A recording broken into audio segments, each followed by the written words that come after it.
So here we are, welcome back. Now we were talking about identify stakeholders, and one of the tools and techniques is called data representation, and that uses various forms to show the data. One is the grid model.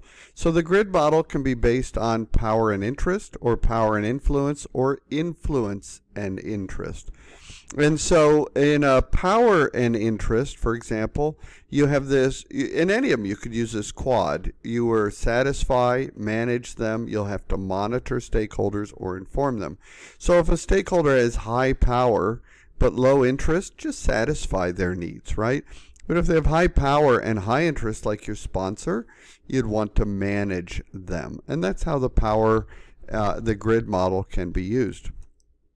It is also important to know in the PMBOK guide, it uses alternate terms for power and the other items. You will need to know these alternate terms for the exam. So if it refers to authority, that's power.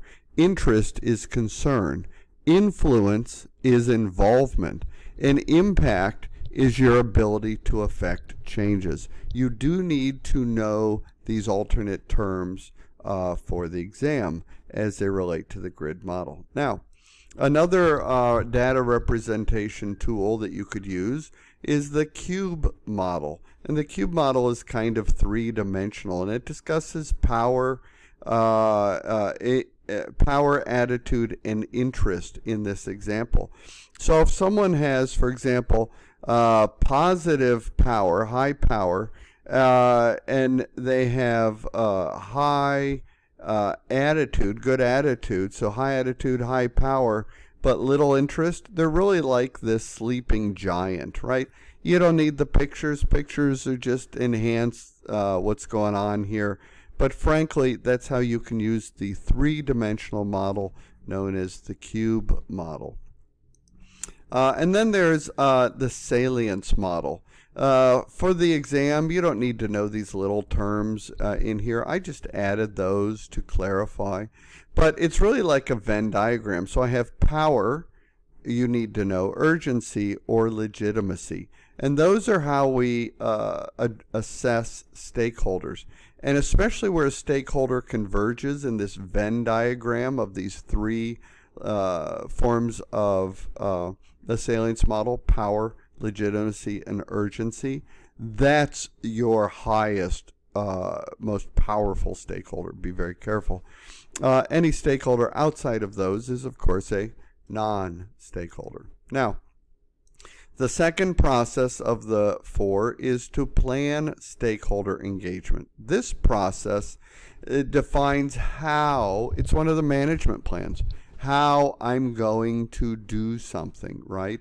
This becomes an actionable plan. And it now, once I'm done with it, with my output, it becomes a subsidiary plan or a sub-plan, because now it's my methodology, my method that I'm going to address stakeholders in all the processes. And it becomes a part of the project management plan. So it's a subsidiary plan, right? And so my inputs include my project charter, my management plan. As I've done it so far, I don't have the whole project management plan done, but I'm always working to integrate these aspects. Documents, agreements, EFs, and OPAs are the same inputs as identify stakeholders. That should make it easy to remember. My tools and techniques, again, we discussed in general terms: data gathering, data analysis, data representation, decision making, etc. And I said the meaning would change for each process. So here, expert judgment is a tool. It's still just specialized knowledge. Data gathering can be benchmarking. I can go out and steal a great idea from another company or business unit in the company. That's data gathering. Data analysis is where I'm studying it and making assumptions and looking for root causes for the issues on these stakeholders. And I will make decisions. I will prioritize my stakeholders and rank them based on their power or their influence, etc. And so I can do mind mapping or stakeholder engagement matrix. I'll show you those in a minute. My key output here is my stakeholder engagement plan. This becomes my management plan in the project management plan. And once I've assigned it, it cannot be changed except through integrated change control, because the project plan is going to be signed by the sponsor.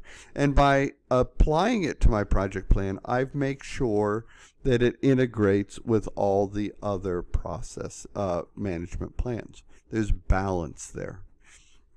Okay, that is, so notice the title, Plan Stakeholder Engagement.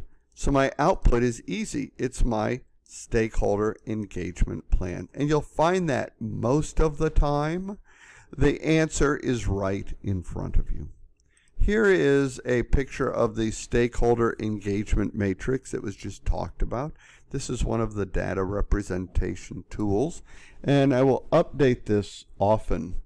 And so it has 5 levels. It has unaware, the stakeholder is unaware. The stakeholder might be resistant. Stakeholder might be neutral, supportive, or even leading for my project. The thing is, I will note their current engagement, CE, or their desired engagement. Doesn't really matter to me. I will plot them. Where do I need them? I don't need everybody to be leading or supporting the project. The finance guy, I might just want them to stop being resistant to the project. So I will manage them to a neutral capability, right? And that's how I would use the stakeholder matrix. It ties to our strategy. I also have the mind map. So I put the key idea in the center of a mind map, like health. Then I think, okay, what ties to health? Well, first I would go to stress is a part of health. How much sleep you get.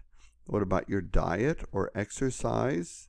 Or even a place to find help topics, right? And so from there I'd go, well, with stress, what are my causes?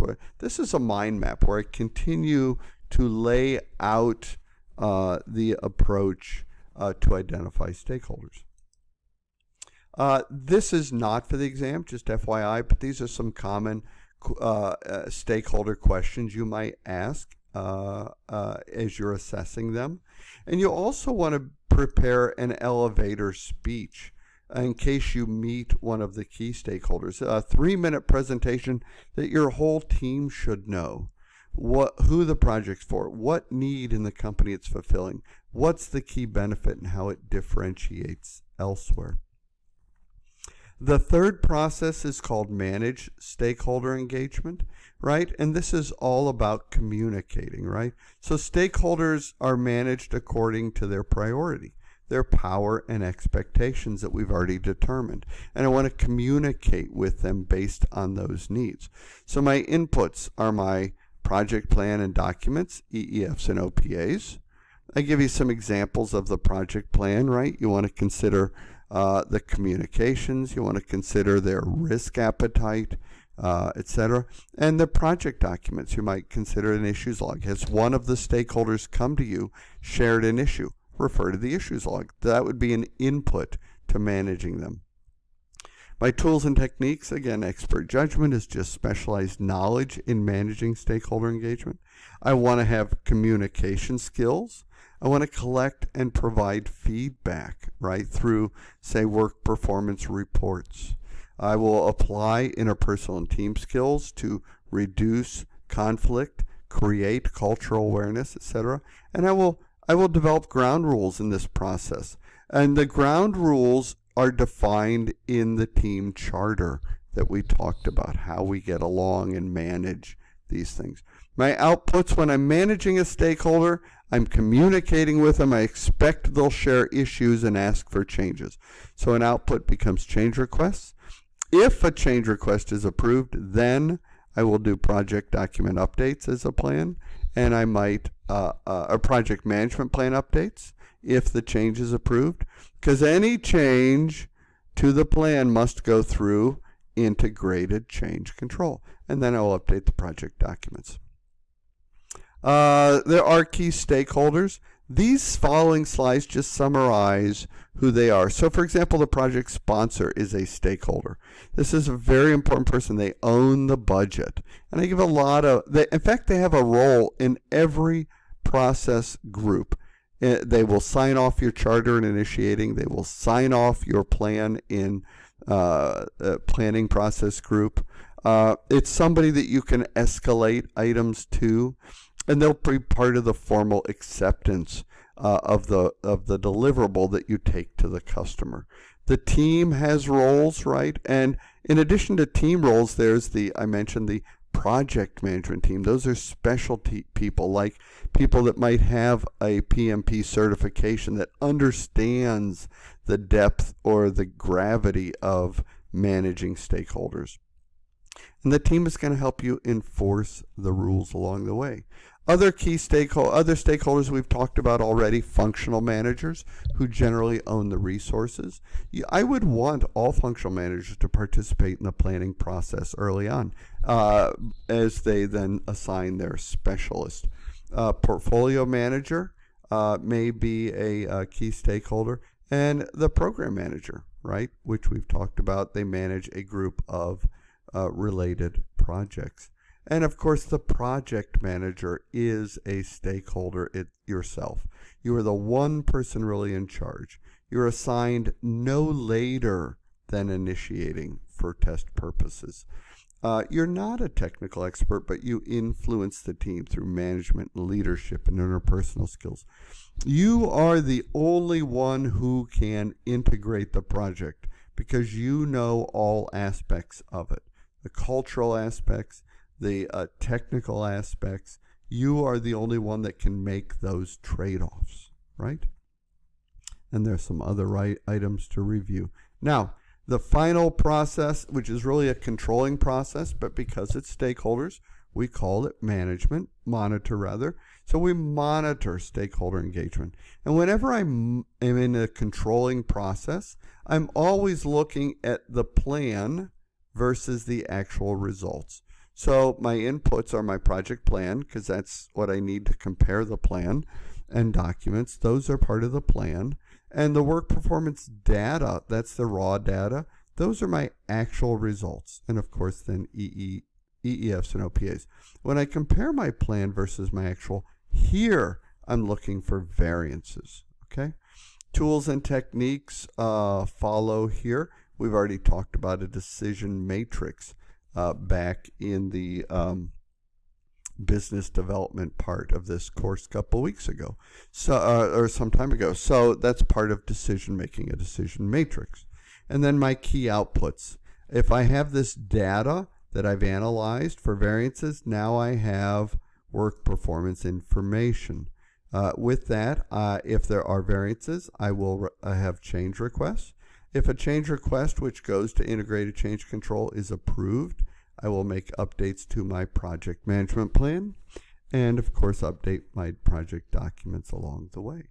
Okay, so that's it. This slide is meant as a one-slide summary. I list the processes up top and the processes as a dividing line in the middle. And what I'm trying to say is in each process, this is what's going on in identify stakeholders, in planning stakeholder engagement, in managing, and monitoring. These are the key items going on. What I have here are the outputs from each of those, the key outputs. So this is a good one-slide summary, and I do this for every single knowledge area. A good one-slide summary. If you don't understand this slide, you have a little more work to do to go back. Go back to Rita's book. Go back to the PMBOK guide. Go back to these slides and study the notes.